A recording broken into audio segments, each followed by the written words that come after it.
Shalom. Tidak terasa, saudaraku, kita memasuki bulan November. Ya, sebentar lagi akan berganti lagi tahun. Dan tahun ini sangat mengejutkan dunia. Karena berita-berita yang sangat menakutkan. Ya, perang yang belum selesai antara Rusia dan Ukraina ditambah dengan Timur Tengah yang menjadi sentral, dan ini menunjukkan waktu Tuhan sudah amat dekat. Jangan takut, ada kuasa di mulut Anda. Sudah lihat ulat, kenapa dia bisa berubah jadi kupu-kupu? Itu kuasanya di mulut. Ya, dia makan memang daun, tapi dari mulutnya lalu keluar benang-benang untuk membungkus dirinya. Nah, setelah dibungkus dirinya, apa yang terjadi? Something happen. Mujizat terjadi.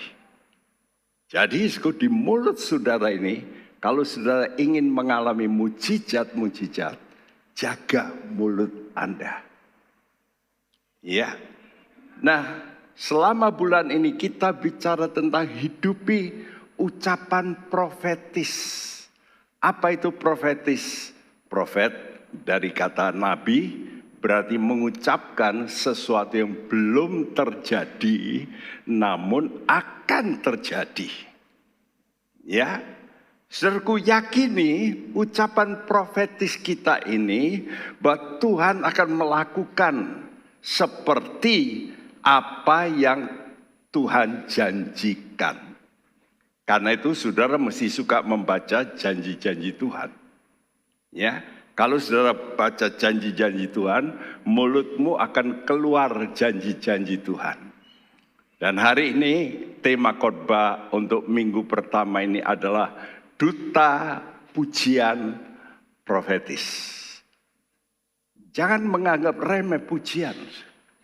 Karena di situ ada kuasa yang sangat dahsyat.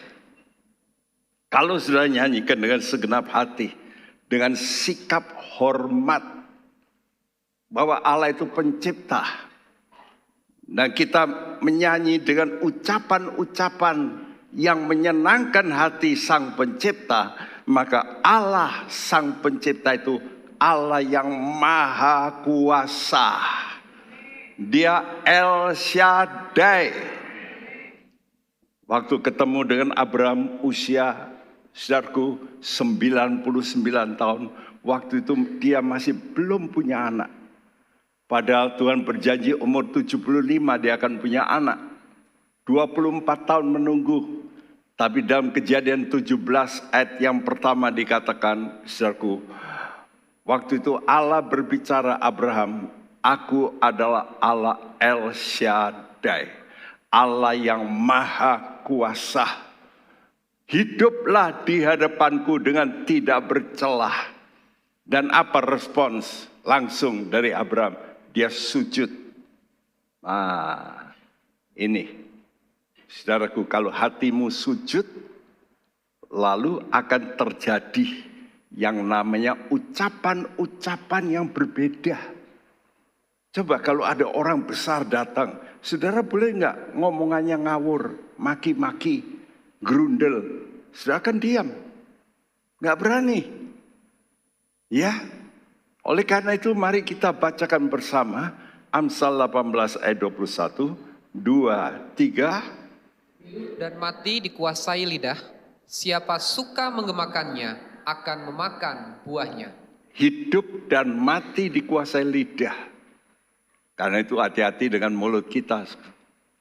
Ya, jangan kita suka ngomong sial, mati gua, celaka, cialat. Mari kita berkata-kata yang positif, yang baik. Apalagi itu perkataan firman Tuhan yang sudah kita masukkan dalam hati, kita punya stok. Ya, akan kebenaran sehingga kita mengucap perkataan yang benar. Dan ini perkataan Tuhan Yesus dalam Markus 11 ayat 22 sampai 24 dikatakan bersama kita bacakan. Yesus menjawab mereka, "Percayalah kepada Allah. Aku berkata kepadamu, sesungguhnya barang siapa berkata kepada gunung ini, beranjaklah dan tercampaklah ke dalam laut, asal tidak bimbang hatinya, tetapi percaya bahwa apa yang dikatakannya itu akan terjadi, maka hal itu akan terjadi baginya. Karena itu aku berkata kepadamu, apa saja yang kamu minta dan doakan, percayalah bahwa kamu telah menerimanya, maka hal itu akan diberikan kepadamu." Ya, perhatikan kata akan, dan telah. Ini namanya sebuah perkataan profetis. Perkataan profetis itu perkataan Tuhan yang akan terjadi, tapi belum terjadi. Tapi kita ucapkan dalam bentuk telah terjadi. Nangkep enggak? Ya, perkataan profetis adalah perkataan yang akan terjadi, tapi belum terjadi.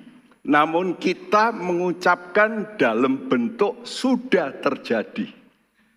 Nah, ya, saudaraku, karena itu di sini katakan yang penting itu percayalah kepada Allah.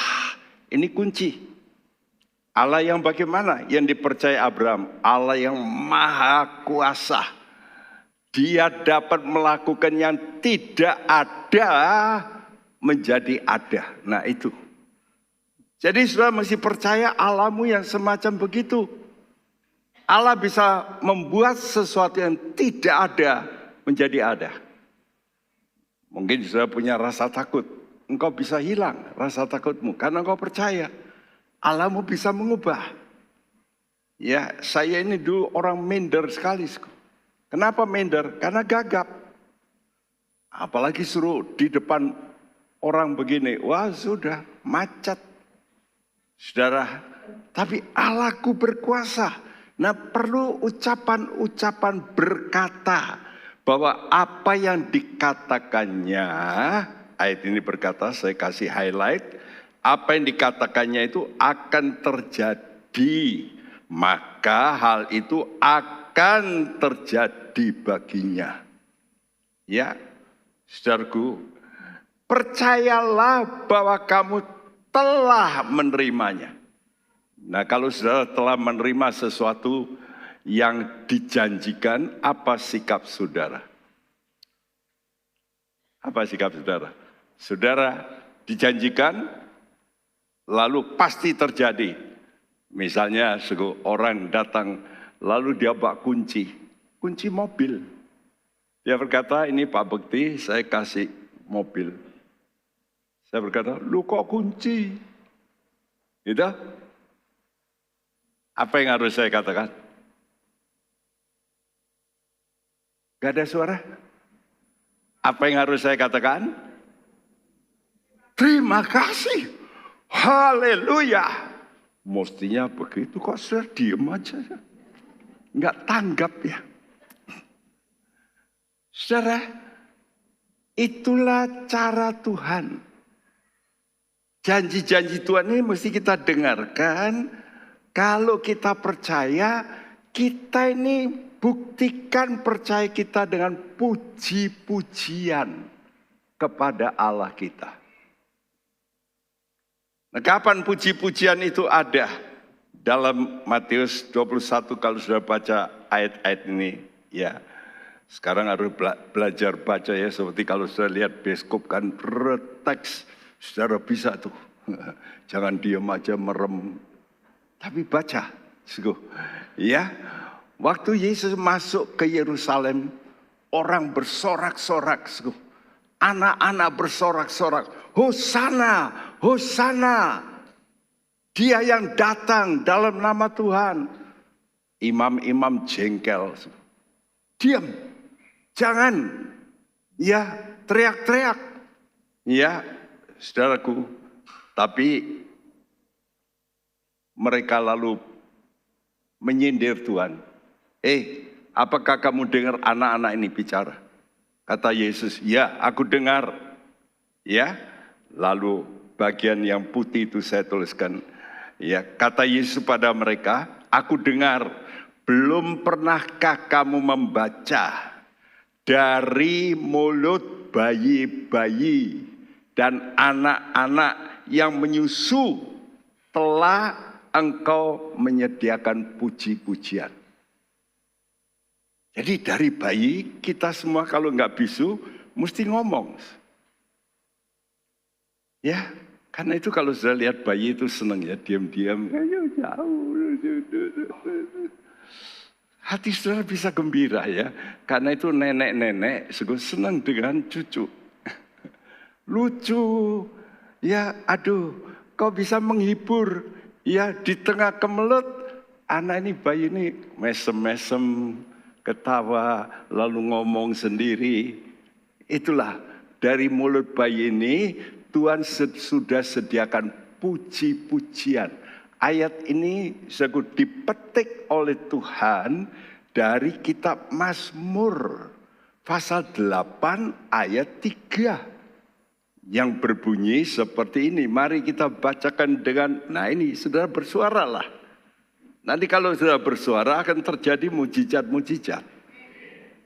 Mazmur 8 ayat 3, 2, 3. Dari mulut bayi-bayi dan anak-anak yang menyusu telah kau letakkan dasar kekuatan karena lawanmu untuk membungkamkan musuh dan pendendam. Ya, tadi katakan telah kau letakkan puji-pujian. Apa itu puji-pujian? Ayat ini menjawab dasar kekuatan. Makanya kalau saudara menjadi orang yang suka stres, itu karena omonganmu. Omonganmu itu negatif terus. Mana bisa, mati aku. Orang itu mbocengli, macam-macam. Ya, lalu saudara mulai namanya kata-kata yang tidak sedap. Coba jaga mulut kita. Karena dari mulut kita ini ada dasar kekuatan. Dasar kekuatan. Dasar kekuatan itulah firman Tuhan. Karena firman Tuhan itu Allah. Jadi kalau kita ngomong firman Tuhan, Allah bekerja bersama dengan kita. Amin. Itu yang harus kita lakukan. Nah karena itu saudaraku, yang paling penting itu rasa hormat lebih dulu. Kalau sudah tidak ada rasa hormat, omonganmu ngawur. Misalnya saudara bertengkar sama saudara ya, lalu datang papa mama yang sangat saudara hormati. Nah kira-kira saudara masih bertengkar enggak? Kalau masih bertengkar itu artinya engkau bikin pusing papa mamamu, betul? Engkau tidak hormat. Apalagi kalau itu presiden yang datang. Saudara bertengkar, tapi presiden yang datang. Saudara cep. Tapi orang tidak begitu. Biasanya kalau datang rampok, nah cep. Dua-dua rangkulan. Tadinya mau ngamuk, tapi karena ada rampok datang terus, ayo, aduh. Halo. Kita itu kalau negatif kok gampang ya, menurut. Tapi kalau positif sulit menurut. Nah tujuan khotbah ini, saudara menghormati Allah dengan takut akan Tuhan, hormat itu. Ya, dan wujud dari hormat itu, mulut saudara ini memuji Tuhan. Karena itu jangan remehkan, datang ibadah dalam puji-pujian lebih dulu. Jangan aku mau dengar firman Tuhan saja. Loh, justru puji-pujian ini akan menguraikan saudara lebih dulu. Supaya bisa menerima firman Tuhan dengan baik. Ya. Karena itu mari kita buka Mazmur 103 ayat 1 sampai 22. Nanti baca di rumah diulang. Saya harap begitu ya. Orang kalau belajar itu setelah dapat kuliah, dia pulang, dia catat, dia pelajari. Ya. Dulu waktu saya SMA masih dituntun terus. Tapi universitas, saya masih ingat namanya Dr. Andes Thohir. Itu kalau sudah masuk kelas dia tertulis ngomong terus. Kita mesti cepat tangkap. Dan kita mesti belajar. Karena apa? Karena ada ujian. Jadi kita mesti mengulang. Nah coba mengulangi perkataan Tuhan. Baru masuk. Baru ingat. Ya. Nah dalam Mazmur ini, saudaraku, ada beberapa bagian. Yang pertama, hormatilah Allah. Kenapa kita menghormati Allah? Sebab kemampuannya. Allah itu mampu melakukan yang mustahil. Yang sudah anggap, mana bisa. Sudah lihat gambar ini adalah gambar dari tembok Yeriko yang dikelilingi oleh orang Israel. Ya, orang Israel waktu itu mereka tidak mempunyai kekuatan yang besar. Karena baru keluar dari Mesir, mereka memang sudah perang lalu merebut mungkin bagian-bagian tombak dan sebagainya. Tapi bukan sesuatu yang hebat. Tapi tembok Yeriko ini double. Dobelnya begitu rupa, satu tembok itu 12 feet, 12 kaki, 3,5 meter. Bayangin kalau double, makanya rumah pelacur Rahab itu bisa didirikan di antara dua tembok. Jadi jangan sudah punya pikiran, tembok Yeriko seperti tembok-tembok kita ini. Kalau tembok kita ini bisa didirikan rumah burung dara. Tapi tembok Yeriko itu ada rumah di situ, rumahnya pelacur Rahab di situ. Karena tebalnya. Dan Tuhan berkata pada mereka, ya, kamu kelilingi saja. Hari pertama sekali, hari kedua sekali, hari ke-6 engkau terakhir, hari ke-7 kamu kelilingi 7 kali. Setelah kamu kelilingi, kamu tiup trompet. Kamu sorak. Apa yang terjadi? Temboknya runtuh. Ya, waktu saya belajar arkeologi, tembok runtuh dari ini, benteng ini, bukan ke dalam, tapi keluar. Kenapa? Cuma ditulis begitu, saya pikir kenapa ya? Kalau Tuhan bikin tembok ini runtuh keluar, apa bedanya? Coba mikir ya, kalau runtuh ke dalam, saudara kan membuat gunung ke dalam. Tapi kalau runtuh keluar, membuat gunung keluar. Bikin slope. Ngerti? Jadi runtuh kalau begini beral, mesti yang terakhir itu paling bawah. Nah, orang Israel bisa naik dengan cepat. Hebatnya Tuhan begitu. Dahsyat. Ya, hormati dia. Dengan apa? Dengan lebih dulu kita kasih Foursquare. Nah, kalau saudara dijanji mau beli, saudara bayar apa? Bayar Foursquare, DP. Apa DP saudara supaya mendapat janji Tuhan? Memuji. Memuji. DP-mu memuji. Ini harus kita lakukan. Karena itu saudara kalau mau mengalami mujizat, puji Tuhan dulu. Jangan Tuhan kok gini ya, anakku kok mati. Loh, kadang-kadang anak mati itu ada maksud Tuhan. Saya sudah menemukan banyak orang yang tidak mengerti maksud Tuhan. Ya, tapi justru kebaikan sebenarnya. Mazmur 103 ayat 1 sampai 5 tolong dibacakan. Dari Daud, pujilah Tuhan, hai jiwaku. Pujilah namanya yang kudus, hai segenap batinku. Pujilah Tuhan, hai jiwaku. dan janganlah lupakan segala kebaikannya. Dia yang mengampuni segala kesalahanmu, yang menyembunyikan segala penyakitmu, Dia yang menebus hidupmu dari lubang kubur, yang memahkotai engkau dengan kasih setia dan rahmat. Dia yang memuaskan hasratmu dengan kebaikan, sehingga masa mudamu menjadi baru seperti pada burung Raja Wali. Sehingga masa mudamu menjadi baru seperti pada burung Raja Wali. Saudaraku, burung Raja Wali ini mengalami yang namanya renewing. Bisa mengalami yang namanya pembaruan.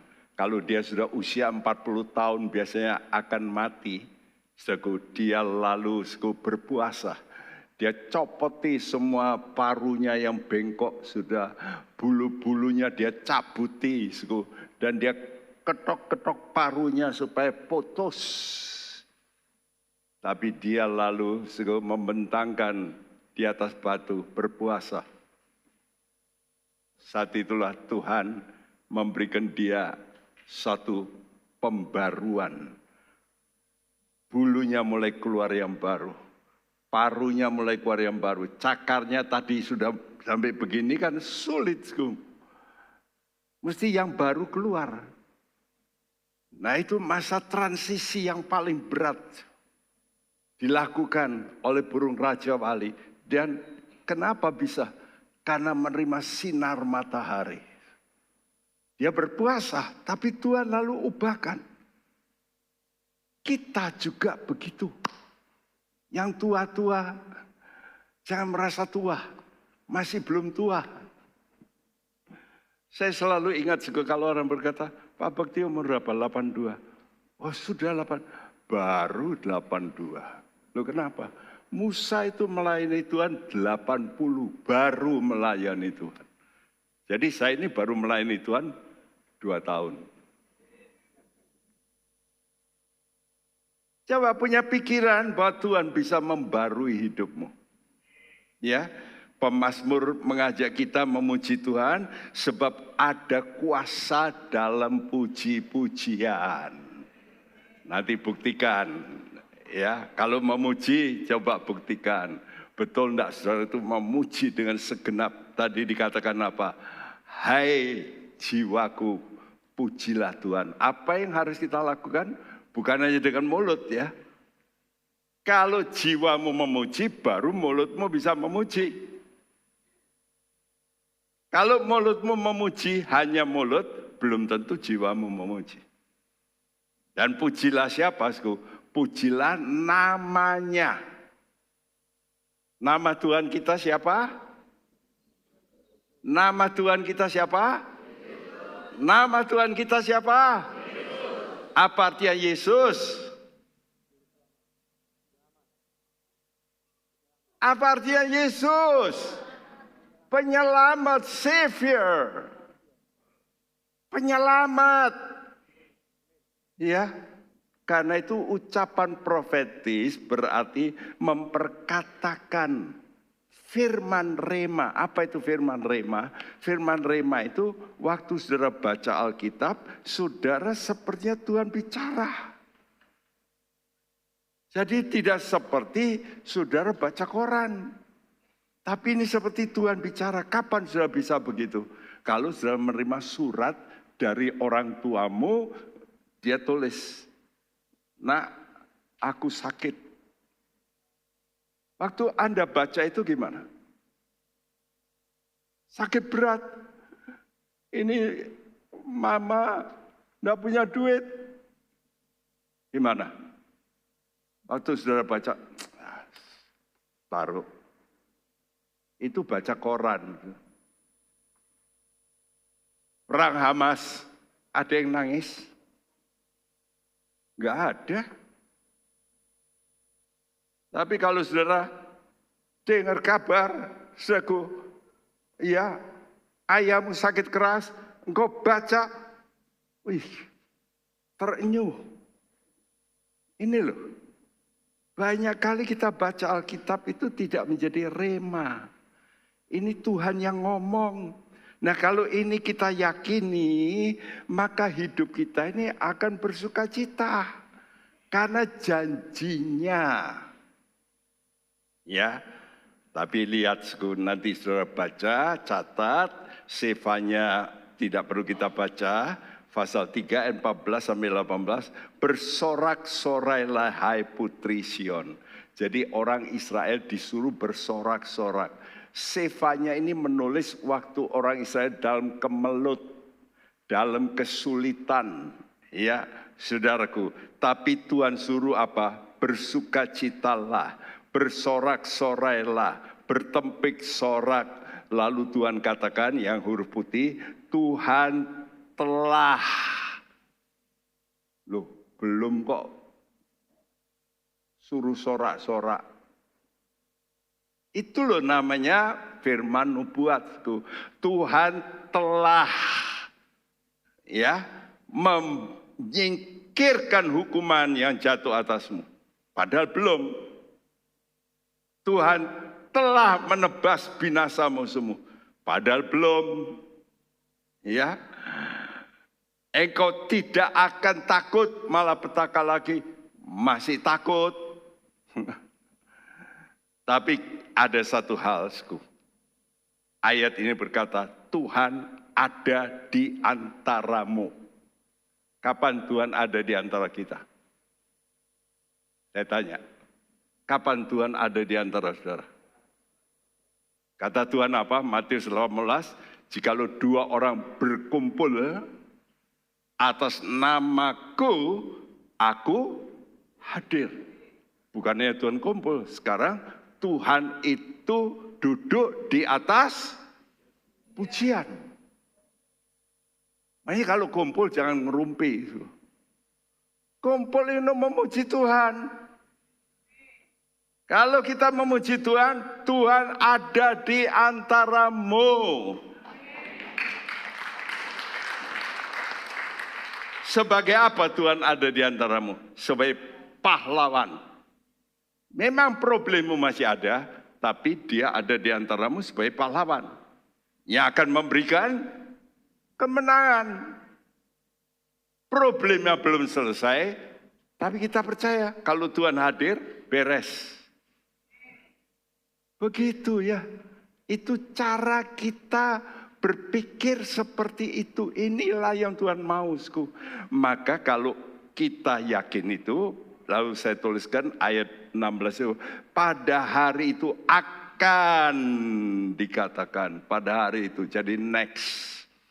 Jangan takut, jangan tanganmu menjadi lemah lesu. Bagian bawah ayat 18, aku akan mengangkat malapetaka daripadamu. Nah ini harus kita yakini. Karena itu tadi katakan bahwa Tuhan itu kita harus puji Tuhan, Tuhan dan puji namanya.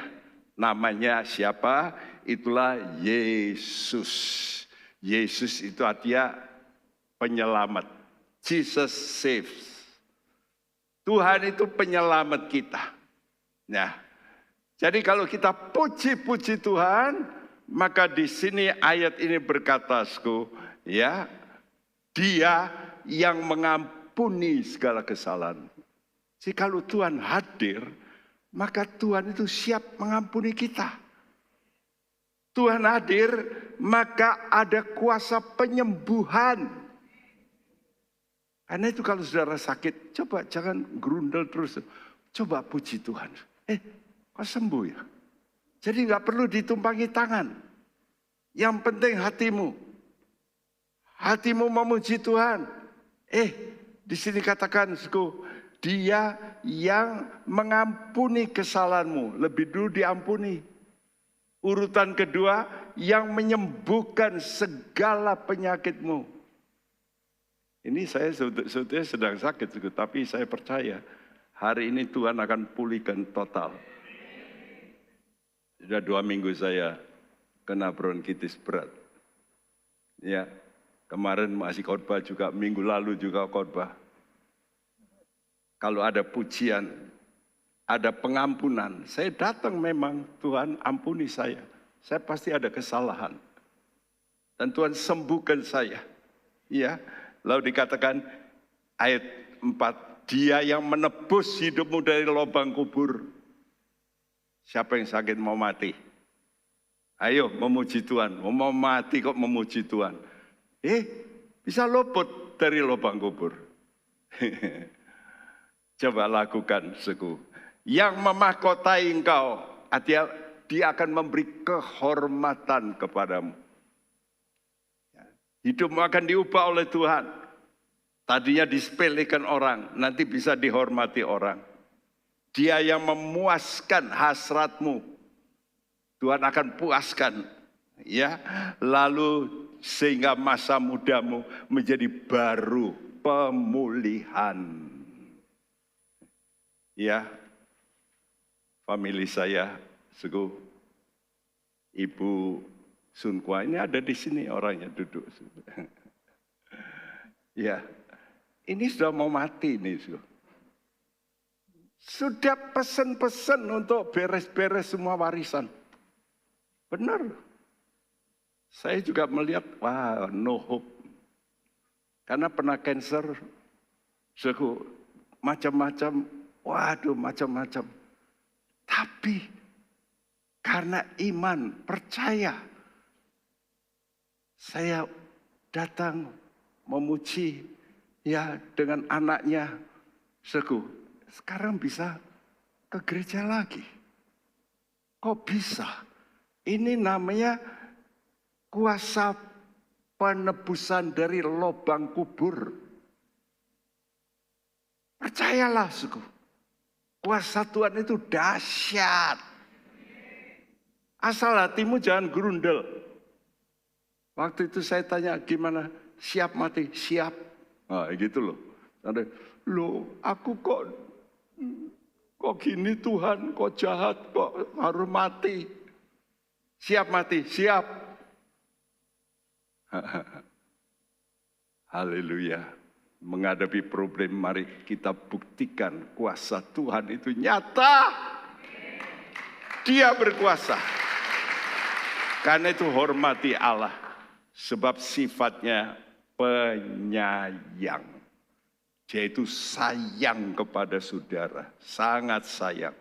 Ya. Karena itu ayat-ayat ini tidak perlu kita baca. Ya. Bahwa Tuhan itu sangat sayang. Tuhan menjalankan keadilan. Ya. Ayat 8, Tuhan adalah penyayang dan pengasih. Panjang sabar. Dia itu sabarnya bukan main. Kenapa, Sku? Karena Tuhan itu tidak ingat-ingat kesalahan kita. Tuhan tidak mau balas. Dia tidak menuntut. Dia tidak dendam. Ya, biasanya kalau kita dianukan orang, rasanya ingin balas. Kita ini sudah melukai Tuhan berapa kali? Kalau kita datang pada Tuhan, apalagi hari ini kita makan perjamuan suci, segala dosamu yang kau akui, kata Tuhan, aku membuka tangan, menerima kamu kembali. Aku buang kesalahanmu seperti di sini, saudaraku. Ya, dari timur dan barat dosa kita ini dibuang, tidak dibalas, dilupakan untuk selama-lamanya. Dengan catatan bagi orang yang takut akan Dia. Nah, ini kuncinya. Kenapa sudah tidak diampuni? Sebab enggak takut sama Tuhan. Apa takut akan Tuhan itu? Hormat. Kalau hormat berarti saudara takut. Kalau berbuat yang berlawanan dengan Tuhan, itu namanya hormat. Tapi kalau sudah menjadi orang Kristen, masih saja dusta. Padahal Tuhan sangat benci dusta. Masih saja melakukan fitnah. Padahal Tuhan sangat benci fitnah. Apalagi hari Jumat PA saya bersungut-sungut. Saudara senang gak anakmu bersungut-sungut? Makanan kurang sedikit. Mau makan. Sungut-sungut terus. Ya, Tuhan benci mulut yang bersungut-sungut. Coba kita itu memuji Tuhan. Dalam kesukaran justru memuji Tuhan. Itu namanya saudara hormat. Ya, maka di sini katakan seperti Bapa sayang kepada anak-anaknya. Demikian Tuhan sayang kepada orang-orang yang takut akan Tuhan. Diulangi lagi itu. Jadi kuncinya itu takut akan Tuhan ini penting. Ya, saudara mesti takut akan Tuhan. Ya, saudaraku, kenapa? Kalau Anda ingin, ya,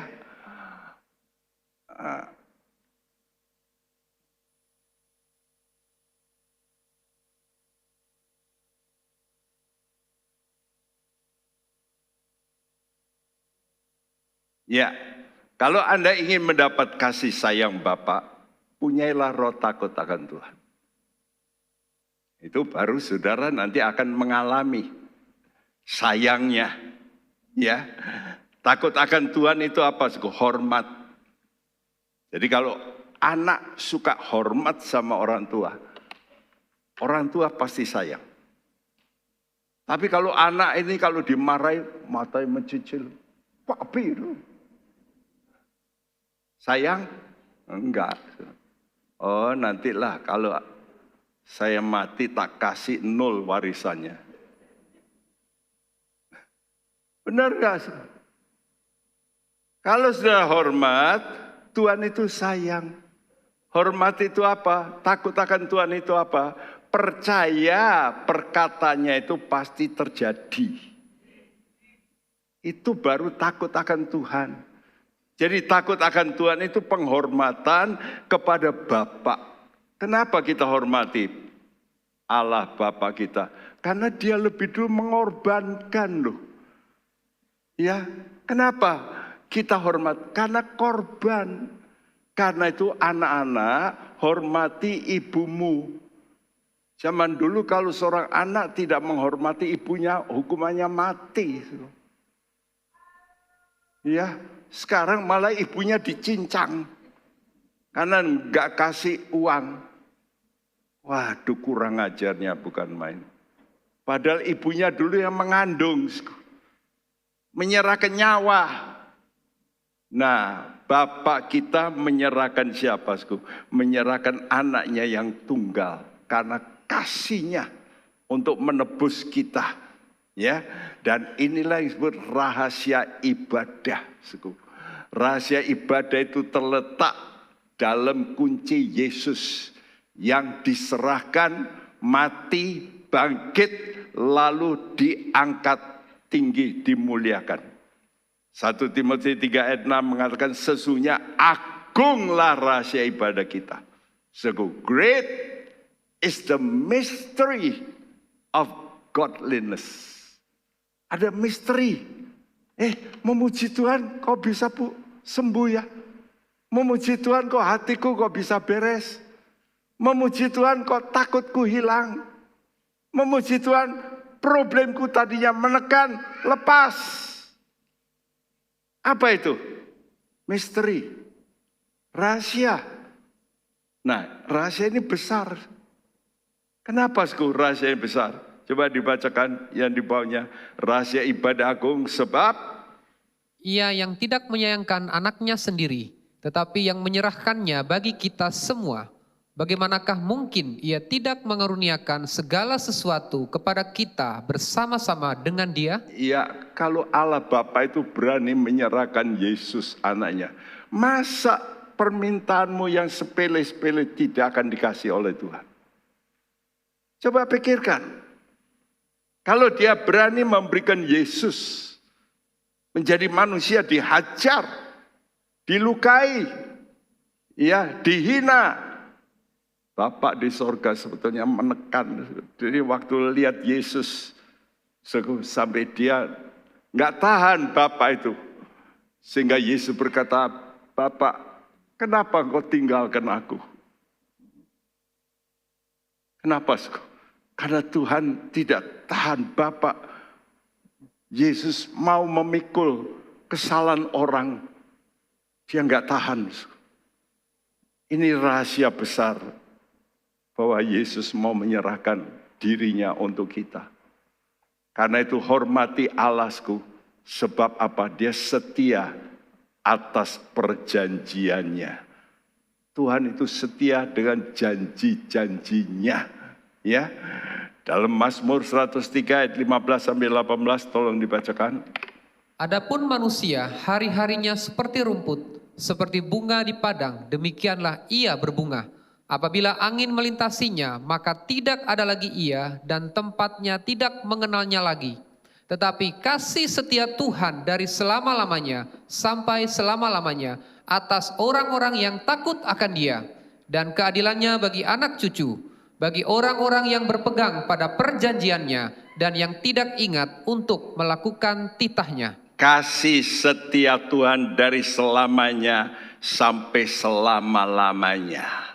Dengan syarat lagi, kepada siapa? Atas orang-orang yang takut akan Dia. Lihat, ayat ini terus ditekankan, takut akan Tuhan. Seringkali kita itu ingin mendapat berkat Tuhan, kasih setia Tuhan, tapi nggak takut sama Tuhan. Nggak mungkin. Ya, kalau Anda mau disayang oleh Tuhan, lalu dapat kasih setia Tuhan, saudara mesti takut akan Tuhan. Siapa yang takut akan Tuhan? Bagi orang-orang yang berpegang pada janjinya. Nah, itu namanya takut akan Tuhan. Saudara ikuti perkataan Tuhan, janji Tuhan. Itu baru takut akan Tuhan. Takut akan Tuhan bukan takut dihukum. Ya, bukan takut nanti dikutuk oleh Tuhan. Banyak orang keliru. Takut akan Tuhan itu mesti saudara yakin perkataan Tuhan itu benar. Lalu saudara pegang perkataan Tuhan itu. Meskipun harus menderita. Nah, ini kuncinya. Banyak kali kita nggak mau kalau kita menderita. Ya, kalau benar pasti menderita. Engkau dibully, engkau harus diam, engkau enggak boleh balas. Menderita enggak? Menderita. Tapi coba belajar menderita karena Tuhanku. Jadi saat bayang-bayang penderitaan datang, saudara itu hatimu harus tetap percaya bahwa Tuhanmu itu pelepas. Kalau kita pribadi percaya bahwa ucapan kita yang kita ucapkan itu firman, itu berarti Tuhan. Karena kata Tuhan pada mulanya adalah firman. Firman itu bersama dengan Allah dan firman itu Allah. Jadi waktu saudara ngucap apalagi memuji Tuhan, maka Allah yang keluar dari mulutmu. Dan itu akan menyelesaikan masalah-masalahmu. Karena itu Daud waktu sejak muda dia penuh problem. Dia harus menghadapi binatang-binatang buas waktu dia masih muda ini. Waktu dia besar menghadapi musuh-musuh. Ya, Raja Saul, Abner, panglima yang membunuh dia. Banyak problem. Apa yang dia lakukan? Dia memuji Tuhan. Kalau dia tidak memuji Tuhan, stres. Mazmur 56 ayat 4 dan 5. Mari kita baca bersama ini semua bersuara. 2, 3. Waktu aku takut, aku ini percaya kepadamu. Kepada Allah yang firman-Nya kupuji. Kepada Allah aku percaya, aku tidak takut. Apakah yang dapat dilakukan manusia terhadap aku? Ya, kalau saudara mulai percaya, coba memuji perkataan Tuhan. Makanya kalau saudara baca Alkitab, coba saudara itu hormati perkataan Tuhan itu sambil saudara puji-puji Tuhan. Itu dahsyat, maka ketakutanmu akan lenyap. Dan yang terakhir, saudaraku, paling dahsyat kalau saudara itu memuji Tuhan. Kenapa, saudaraku? Karena ada pasukan yang tidak kelihatan menyertai saudara. Yang kau gak lihat. Itu namanya misteri. Misteri itu sesuatu yang aneh. Yang gak bisa dilihat. Apa itu? Iman. Katakan iman itu see the unseen. Melihat yang tidak kelihatan, itu iman. Kenapa? Karena Allah mencipta dunia ini dengan iman. Dari yang tidak ada menjadi ada. Itu iman yang betul, itu begitu. Dari mana saudara kau bisa melihat? Ya dari perkataan Tuhan, janjinya yang belum kelihatan. Ya.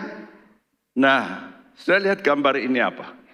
Gambar ini adalah Nabi Elisa. Waktu diketahui dia suka membocorkan rahasia penyerangan Raja Aram. Maka Raja Aram tahu, kirim pasukan. Itu pengeliling itu, lihat itu kuda-kuda di bawah itu. Saudaraku, waktu dikelilingi musuh datang mau nyerbu dia, mau menangkap dia, maka hambanya yang sebelah ini, saudaraku, yang kanan ini melihat itu, teriak hambanya, Tuhan, celaka, kami dikelilingi musuh. Apa yang dilakukan Elisa? Elisa berkata, Tuhan, buka mata hambaku supaya dia melihat. See the unseen, supaya dia melihat. Begitu dibuka mata rohaninya, dia melihat, wih, pasukan, malaikat. Anak-anak Tuhan, engkau mesti percaya. Tiap orang percaya diberi satu minimal malaikat pendamping di samping saudara. Yakin? Makin sudah menurut Tuhan, saudara menjadi orang yang apa disebut Tuhan? VIP, very important person.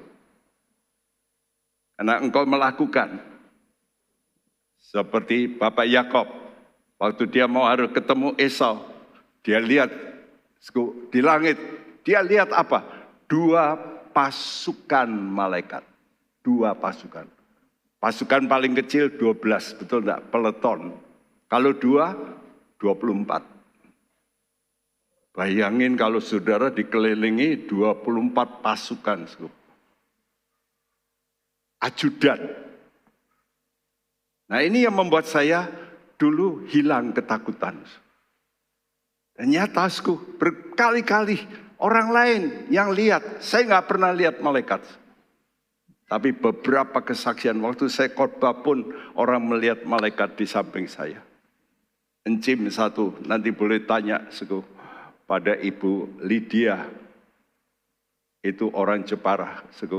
Saya duduk, Encim itu umur 93, saat itu dia nangis. Cu.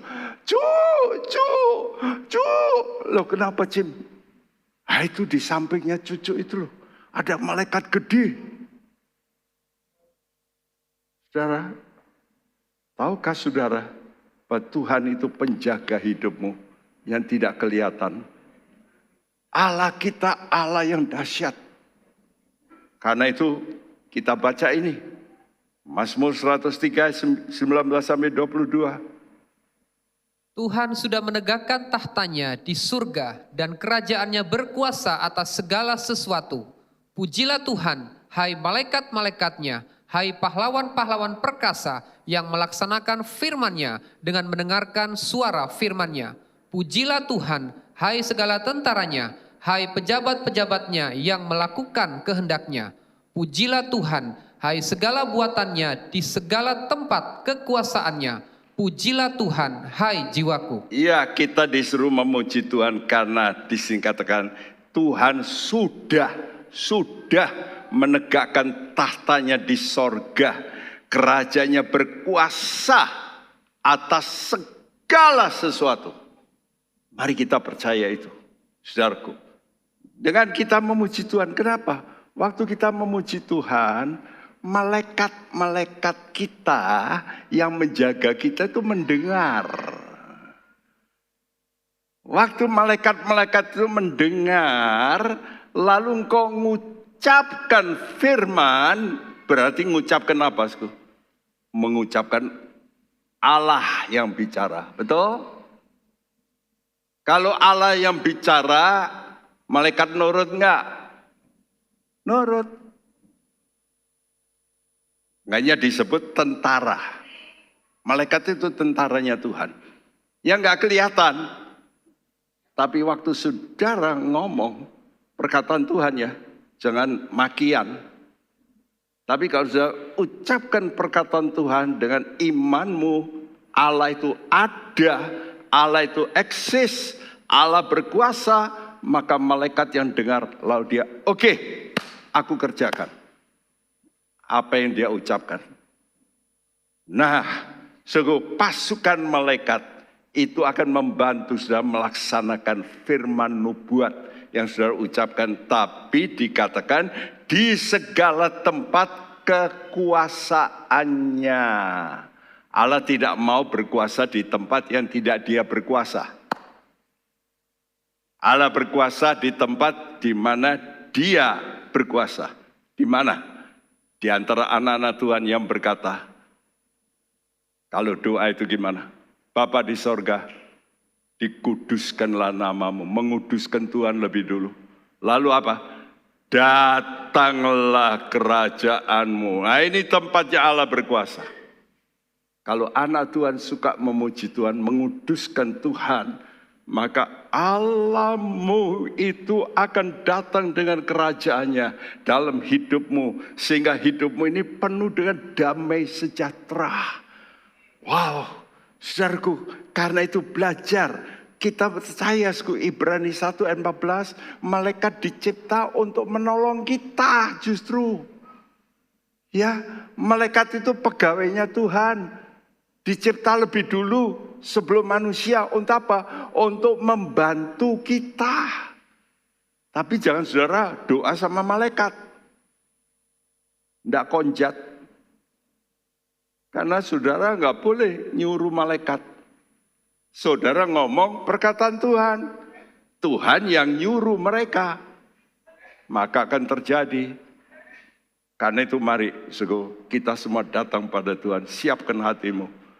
Bahwa Raja kita besar. Besar dan ajaib segala pekerjaanmu. Engkau Tuhan Maha Kuasa.